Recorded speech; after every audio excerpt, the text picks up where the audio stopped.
Hello everyone, in today's tutorial I'm going to show you how to create custom keyboard shortcuts on any Android device. So first you're gonna go whenever to any part where you can display your keyboard. So you're gonna click on the settings, and then here you're gonna go to text shortcuts. Then you're gonna click on the plus on the top part of the screen. Then you're gonna enter the phrase you wanna shortcut. For example, I'm gonna enter hi, and then you can enter the expanded phrase you want. Like I'm gonna enter numbers.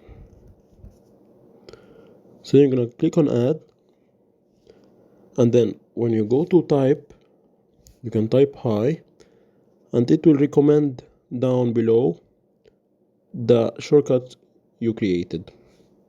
So this is how you can customize your keyboard shortcuts on an Android device.